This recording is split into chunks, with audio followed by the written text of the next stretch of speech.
Welcome to the AEC After Hours podcast. My name is Tony Boonting. I'm one of your hosts. Today, we have a good friend of mine, John Gillam from Off the Court Property Maintenance. I almost said that all wrong. I've known this guy for like almost 2 years and I still can't get that last part right. John, welcome, sir. Super glad to have you here. Been looking forward to this episode. We've become really good friends over the years. Please tell us who you are and what you do, bro. Well, first, if I made the name a little bit shorter, it'd be a lot easier to remember. But yeah, like Tony said, my name's John Gillam. I'm the owner of Off the Court Property Maintenance and Amarillo Tree Removal here in Amarillo, Texas, and also in Lubbock, Texas. Just started my company here about 3 years ago in September. Awesome. Congratulations. So tell us, bro, how did you get started? So I've had some prior experience in the field. When I was in high school and college, I'd worked for a gentleman back in my hometown of Missouri, and it was one of those things I was looking for freedoms. I was honestly just kind of at the wit's end with working with people, for people, not with people. And I just wanted something different. And I kind of had a background of that. I enjoy hard work. I knew what it was. So I literally started with nothing but a truck and went and bought a mower and a saw the very first day I started with semi kind of a plan in place. So how did you get the ball rolling? Did you go knock on doors? Did you put out flyers? Like, what was your game plan? So it's really strange. Everybody needs a little luck in small business, especially when you're starting a business. And I joined a bunch of Facebook groups here in Amarillo. It happened to be at the same week that I was wanting to start, an apartment complex lost an internal maintenance man, landscaping for the apartment complex, not knowing what that meant. So I commented on the post and told the lady, hey, I'd be willing to do it and look for it without knowing anything, because when you're starting out, you have to basically accept and go do what you got to do to get started. Yes. And she was like, well, it's an internal position, but we're in a very dire need to get this done because the property doesn't look good. So I went to observe the property, not knowing that it was 13 acres. 69 buildings, 13 acres. And then, so long story short, that is a big piece of how my company, and where we are at today got going. So you just went over there and said, okay, I'm going to figure this out. I figured it out through trial and error. No real experience with something that big, especially starting out my very first week. I mean, I'm telling you, this was the sixth day that I lived in Amarillo. Oh my gosh. And I had to go figure everything out, and I would tell anybody and everything, the motto I live by is figure it out. So me have to figure it out on day 6 has led me to figure out so many things and understand things are not as big as what they seem, and not to ride the roller coaster of figuring things out. Yeah. And we've had discussions over in the past before, like YouTube University, researching, just doing all the things to better your craft, right? So were you mowing that 13-acre apartment complex with a push mower that day, or what? How did you manage that? No, so thankfully the property within an internal position, they had a mower, but the property was up to my knees. There were 69 buildings. You think there was 2 playgrounds, there's trees, so it's not just anything you think of. They wanted to look nice again. Yes. So what nice meant was it took me 55 hours that week to make it look nice again. Wow. By myself. And when I tell you, when I moved here, it was in the middle of September, so you can just imagine what the temperatures were. They were in 100 plus every day during that week. Man, you got some grit, dude. So I know your background and where that grit comes from, and that hard work ethic comes from. Give us a little peek into your background, where you grew up, what you did as far as, college, and then what you did overseas. Yeah, so I grew up in a small town of 1,000 people in mid-Missouri called Paris, Missouri. So my grandpa owned a clay mining business where he would mine clay for fire brick and ship it on a railroad car to Mexico. And then square bales, just anything you can imagine out in the heat, and just instilling a level of work ethic from a very young age that you didn't know anything different. So that just, it frames your mind just like anything else from a very, very young age, and that's what you know. And from there, I played college basketball for 4 years. Was very fortunate. My very last game in college, we won a national championship. So a lot of stuff just tied into one goes back to the root of where it started from, and just kind of who helps you get going that journey. And then going to play overseas, in Spain and doing those things, it's all tied back to one. And then from there, I coached college basketball for 9 years upon my playing career ending. So then that translated right into business. So coaching young men in college basketball, what was that like, and how does that compare to having a team of, I think you said last time we talked you had 18 guys on Yeah, the somewhere team? around there. It's just it's all, they're all the same schemes, just different elements. And coaching 18 to 23-year-olds is it's a joke and it's funny, but it's a job in that sense, because you're helping them far beyond what you see differently than what they see. You're helping them, making sure you're setting them for success. You're helping them graduate. I've got a bachelor's and a master's degree, so we're just trying to get to the associates first, and then from there you get to the bachelor's, and then from there you help them see the bigger picture in terms of finances, getting to places that they don't know they're going, but they're going to get there. Unintentionally or intentionally, they have to get there, and it's your job in that crucial stage to help development into that going into the future. And then the same thing when it comes to business, having that many people and just structuring things and age range from 19 to 53, that's a whole new spectrum. And I think my experiences from growing up to where I was at coaching to there is just translated over that. And again, it's back to the motto of figuring out, helping people, and just getting satisfaction knowing that you're helping 18 people. Those people have kids, those people have families, and I get to be a part of that. Yes. And I've always been a super big giver, and anything I do and think that I want to get rid of in my business would take away jobs, and I understand, and I go back to I'll never do that, even if it caused me more headaches, because I have big shoulders. I can handle that weight, and I can help other people out. No, that's awesome. That's awesome. Like I said, I've known you for a while, and I know how you run your operation, and you run a tight ship. You probably talk to your employees like you would talk to college athletes, and you and I have different talking to people skills, I guess. And sometimes I look at you like, man, I wish I could be like super assertive like him, and you've said the same thing about me and wish you could, do different things. But I really respect how you run your crew, and I've like I said, I've known you for a couple of years, and I've heard your story and testimony, and I think it's incredible how far you've come as far as growing your business. Let's talk about what all services you do provide. Okay, so like I said, we offer a wide variety, and I do that for a couple of reasons. Like I said, just for longevity for the year in terms of different seasons of different people's strengths and weaknesses, and where I can help people out. So we offer commercial, residential lawn maintenance for apartment complexes, businesses, just restaurants, et cetera, et cetera. We do that line. And then we'll offer a bunch of residential services, which translate over into our other services, because at the end of the day, the more people you get in front of, the more clientele in different areas you'll have. Sure. So when we do a lot of tree removal, tree trimming, fence building, but it may be the lawn service that gets us in that door for fencing, tree removal, tree service, fall services, winter services, etc. Window cleaning. People need their windows cleaned. We live in a dusty area. So just thinking outside the box and getting in front of clientele and seeing how we can tie it all back to one in all the services that we offer. Yeah, absolutely. And in the past, we've used you guys for winter services like snow removal. Do y'all do like leaf removal? Yeah, so that's a big thing here in the fall. When all the leaves fall, we have the proper equipment to make it simple and easy, because at the end of the day, that affects your home structure in some type of way. That could rot your fence. That could do a lot of different stuff that you don't understand as those disintegrate over time. So we offer different seasonal services based on that in what we do. I got you. I know that when we first met, I lived in a house over there by Amarillo High, and we had huge trees in the neighborhood, and the leaves would just be all over the yard. And I never had trees growing up and never raked leaves. But I watched my neighbors do it, and I was like, that looks terrible, man. That just looks terrible. And And I should have called you guys, but I didn't, and I just let the leaves sit, and then literally my grass didn't look that great after that. So, and you know what you said, and one big thing I've learned in business is things are hard, but how do I make things easier?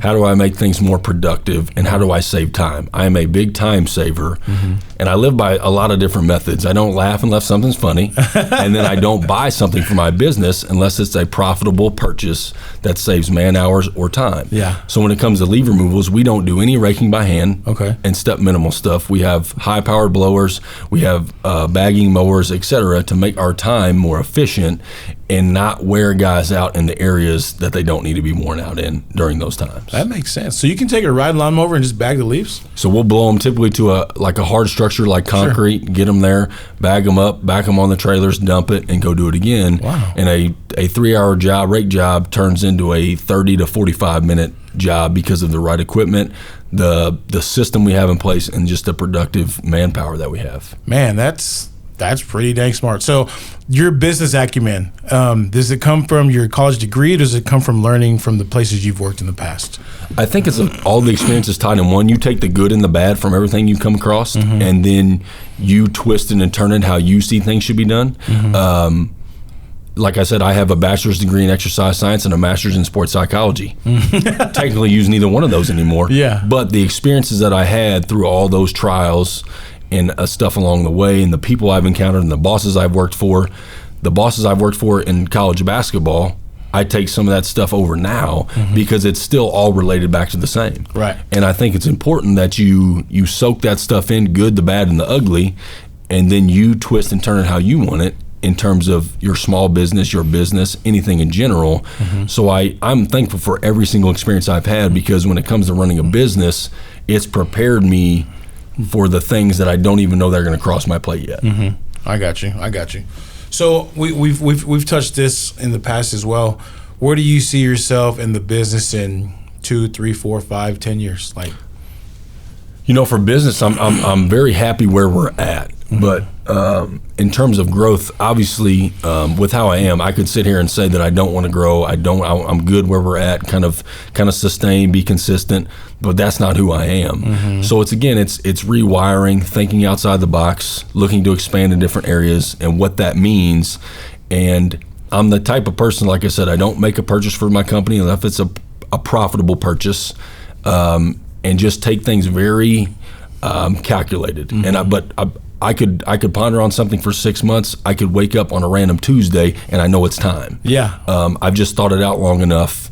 And then along with that, 2, 3, 5 years, I also take into other things account. I have a daughter now. Yes. So when I would have thought 2 years ago where I saw it in 2, 3, 4, 5 years, well, now that wiring is a little bit different. Yeah. Because 2 years ago, I worked 5, 6, 7 days a week. Now, I take off random Thursdays, random Fridays, random Saturdays, or all of the above to go put her first and spend time with my daughter. So I think it's just kind of seeing where things go in terms of her first, myself and our company as a whole, and kind of just see where the structure of everything goes. And then from there, just kind of operate and make sure we're evaluating everything correctly to see where we need to be at in 2, 3, 5, 10 years. Yeah, that's good. So let's talk about your daughter. New to fatherhood. Congratulations. Thanks. You know, I love seeing the updates from you personally. Talk about how that's changed your mindset, how she is. She's just your little bundle of joy, wrapped you around her little finger. Yeah, no, she's like I said, I don't laugh unless something's funny, but when it comes to my daughter, it's a whole new wiring for men, especially when you have a daughter. First one, daughter, she's now walking. I talk softer. I pat her nicely. I do things and turn my phone off in elements I never thought I would. And I take the time, and I really value the time that I get. So I just, again, nothing else matters at that point. If I would have told you that 2 years ago, I would turn off my phone in terms of business or certain elements, I would have told you no. But then when you have children, especially a daughter for a guy, it's just a whole different dynamic. And yeah, they say you won't spoil your kids, you got to be a certain way, but when you have your own, especially a daughter, you're going to do that. Yeah. It's just human nature, and you do whatever you can to care for them. And it honestly is the best thing you ever experience. And We have a lot of great times together. We get to spend a lot of one-on-one time together, which I think is super important for women in general to spend and get quality time with their fathers. Yeah. And I think it's made me a better person in business as well. And I tell people all the time, it's made me way more patient. It's made me a lot more cognizant of things around me. I make sure to check in with people how their days are going, because if they have kids or spouses or whatever, their mindset was different than mine was at one time. Well, now we're a lot more straight lined in the center, is that you make sure to check on people to make sure that everything, because it's not just all about work. I'm super thankful for my employees that work. They work hard, they work long hours, they work in the heat, they work in the cold. But at the end of the day, that stuff it's minor. They have to go home to what's most important and make sure we get them there and make sure they're living correctly and make sure that my work day doesn't translate over into their home life in a negative manner. I think it's kind of funny that you did the whole college basketball thing, played it, coached it, just around dudes basically your whole life, and then you come and God blesses you with a daughter. And then it's like your world's almost flipped over. And I've seen the way your videos with her and seen how you interact with her. And man, I think she's a huge blessing to you. And I know you feel the same way. And I love to see that part of you, your softer side, I guess you could say. Yeah, we didn't know that was in there until about a year and a half ago. And like I said, John's been a good friend of mine for a couple of years now, and he's very, very good at paying attention to detail. Calling us to see how we are, how the kids are, and I'm super grateful to have him in our lives too. Switching gears, man, what do you like to do for fun? How do you blow off steam? Like, what are your recreations, man? Let's get to know a little bit more personal stuff of you. Yeah, so I'm still pretty much the same. Like when you wire your brain in certain manners, it's fitness, working out. That's a huge component for me. That's a way to relieve stress myself and evaluate things on a business side while still having hobbies on a personal side. I'm big on if you have a negative, there's going to be good, bad, ugly, horrific, amazing days, all things in between. And to not ride the roller coaster, I think it's super important you have your own hobbies, your own reliefs, where you can take time to evaluate. Because if I have a situation that's negative, I want to take 24 hours to evaluate that situation to make sure I'm thinking correctly and not make an erratic decision. Yeah. And I think a thing for me, my hobby ties in is working out. It gives me time, put my headphones in, go to a space that I enjoy, I love, and it gives me time to evaluate in a manner that I feel comfortable in, that I feel relaxed in. I like to golf, and I still coach basketball. So I coach this spring and summer. I coached a team of 8 gonna be high school seniors that will all go play college basketball. Wow. So this coaching compared to college is different because the carrot's still in front of them. They have something they're going for their families. So getting to coach that was one of the best experiences I've had in coaching, because not only because it was basketball, because I got to coach 8 guys that really wanted to be coached. They all got to be coached in a different way. How I see fit, because I've been at that level and different levels, and I know how it's going to go for them. So to prepare them for that, that was super cool. And watching them soak up. Somebody called me like an old head or something. I was like, guys, I'm 33. I've been coaching a while, but I'm not an old head by any means. And getting to travel, getting to do that with them, and just seeing where they end up in 2, 3, 5 years will be super cool for me. Yeah. So just things revolved around sports, fitness, hobbies of that nature. I live by myself, so I eat out a lot, and I love trying new food. Yeah. So when you're by yourself, sometimes cooking just is the most convenient. But I've got 2 dogs, and I keep life pretty simple. I enjoy work, but I also enjoy my time away.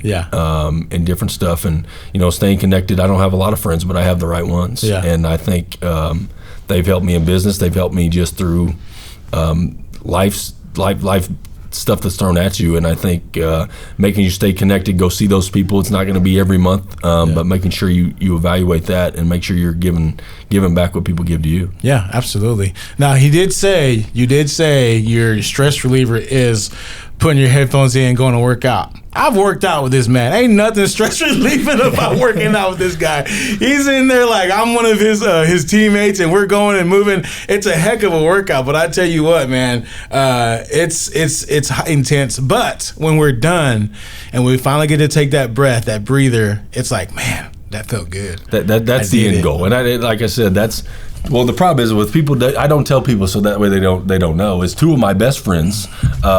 One's a basketball strength coach at Loyola Chicago, and he's been all around the country. He's 6'9", 6'10", 250 pounds, and he is every bit of who I am plus more. He is just a nature-made person if you saw him. And then my other best friend, who I was just in his wedding, he is moving to a new position, and he's going to go to Virginia Beach, and he's going to train Navy SEALs.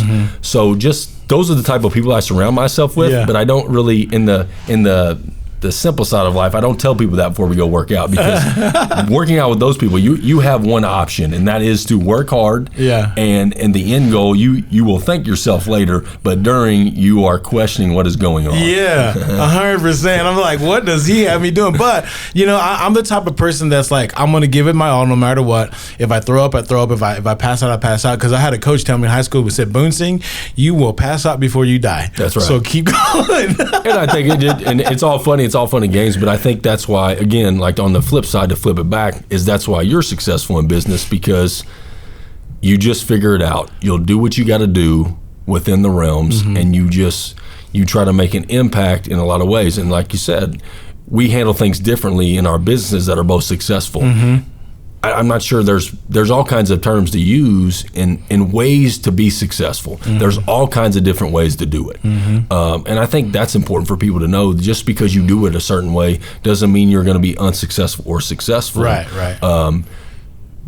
I've learned from you, it's a lot better to take my time sometimes and make sure I'm evaluating things and over-communicate with people in a manner they feel comfortable. I am a stern person. I am a taller person. I am a bigger person. Sometimes people are intimidated by that. So it's important to evaluate your situation, who you're dealing with, and make sure make people feel comfortable. And again, back to your credit, is I think you've given that to me in the terms of making me just not be so uptight in certain situations, and it's helped my business. So I appreciate that. Well, I appreciate you saying that. And going back to what you're saying about success is not one clear definition. It's whatever that looks like for you and your life and your goals, right? But there's also not one clear path, just like you said. And I appreciate what you said about me, because like I said, I look at your business, like, man, that dude's killing it. And sometimes I'll call you and you're like, bro, I'm in the middle of a tree, and it's like literally 4 o'clock in the afternoon, and he's been up since 4 in the morning. You've been up since 4 in the morning, and I'm like, oh man, I was ready to go eat dinner or something, And I'm at a point on our business where I'm also good. I want to grow a little bit, but like everything's kind of on cruise control, and it's great. And then I look at you, like, man, I need to work harder. So you push me to work a little bit harder and to get a little bit more, And I think that's what's great about our friendship and our relationship, is like you need people around you that will push you, or like iron sharpens iron, right? In the Bible says, and you help push me to be a better person in all the aspects. And even with being a father, I've got 2 teenage boys, and you never have the right answer.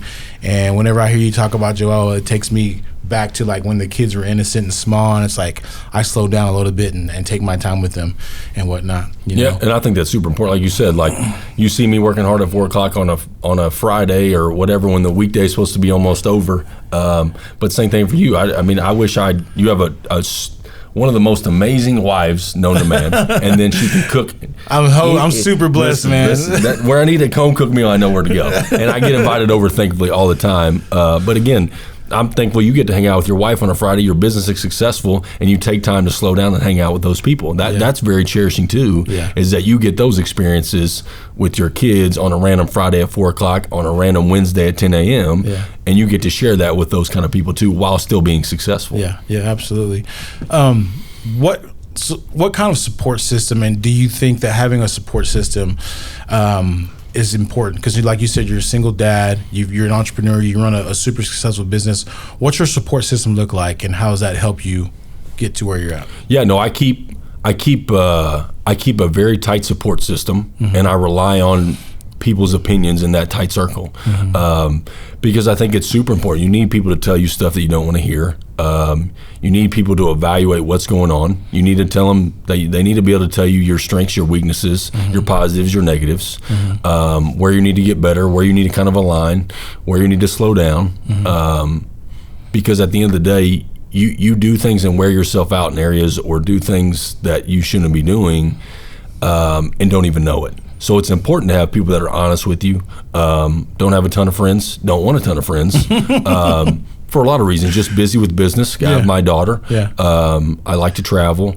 I like to do simple things. So with that comes simple life, simple friends. And the ones that you have are super important. And I've been in different lines of work. I've lived in 8 states, multiple countries.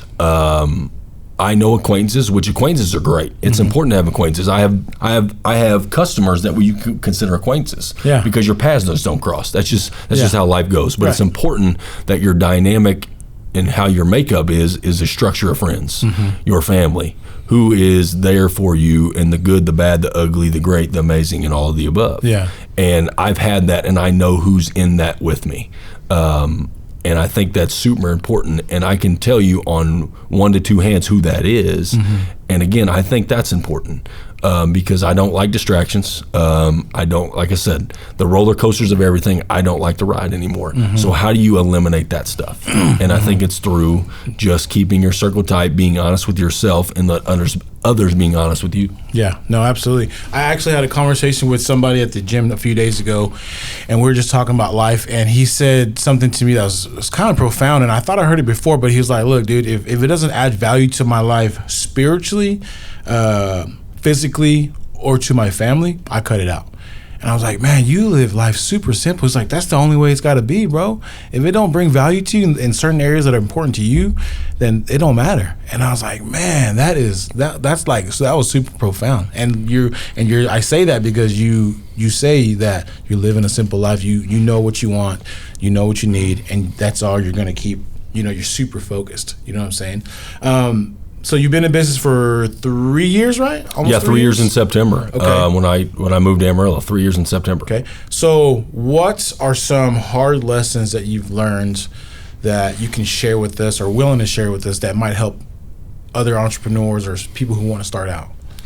I think just a lot of different ones. When you start out, you don't need to make purchases you don't need. You may have to do a little bit more time because getting off the ground financially, when you don't have the means in terms of equipment, manpower, etc., I think it's super important you have a good system of scheduling. You have a good system in place of communication, and I think those are a couple qualities that really got me going. Was I'm valuable with time. I'm great with communication, and in terms of just the structure, again, background, how I'm wired, I think those things really help you in the early stages and will carry you to where you need to go.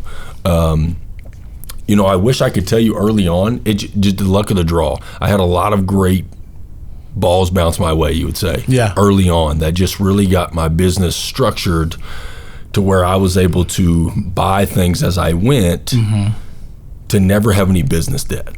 And it's not always going to happen that way. Like I said, the balls bounce my way early on with that.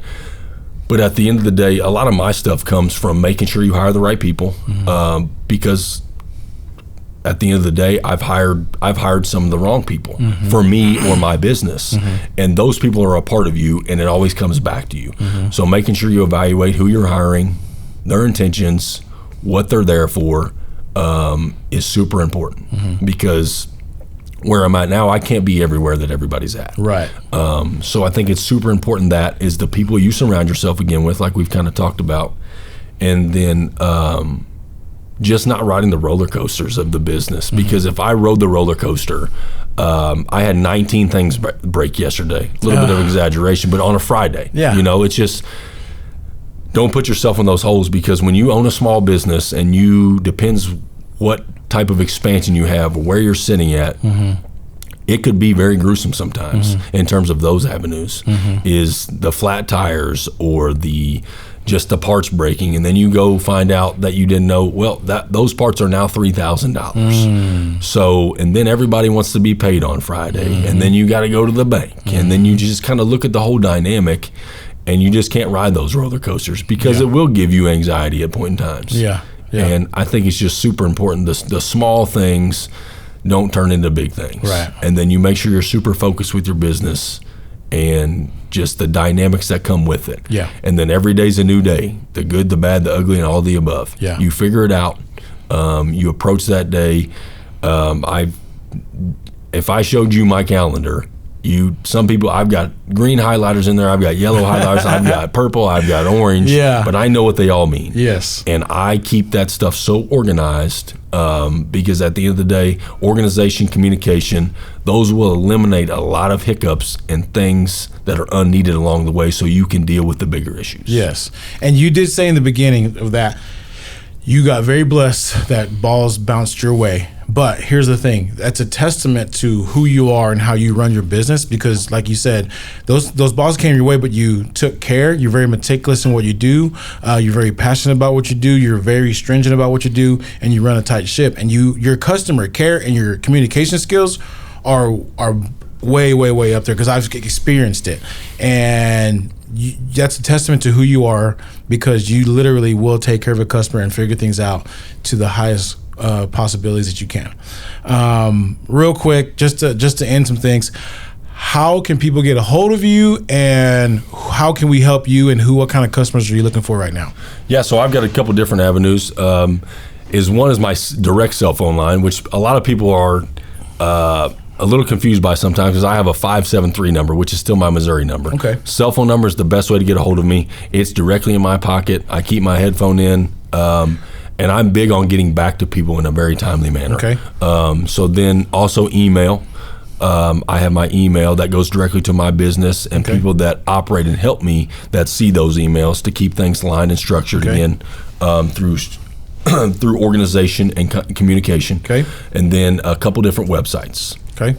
So for the property maintenance and the tree stuff, I've got 2 different websites. And what are those? So offthecourtpropertymaintenance.com and then AmarilloTreeRemoval.com. Okay. So on the tree stuff, all of that stuff, any inquiries on the website, it will come directly to my email and my phone. So I will see the submissions on the email, on the phone, along with some other people as well. Okay. So all that stuff comes directly. It gives me contact information, and then the new system that we're going with will be the AI system. Okay. So it's one of those deals, just evolving in business, evolving in just life, 2025. So how do we make things easier, more efficient, more time saving is the AI stuff. So if I'm not able to answer the phone or anything, it will have a feedback from my company and leave you a message. It will ask you questions. It will give you an interaction, like a personal interaction, until I can get with you. Okay. And I say this to date is that I have a very large customer range and variety and amount of people. I've met everybody in person.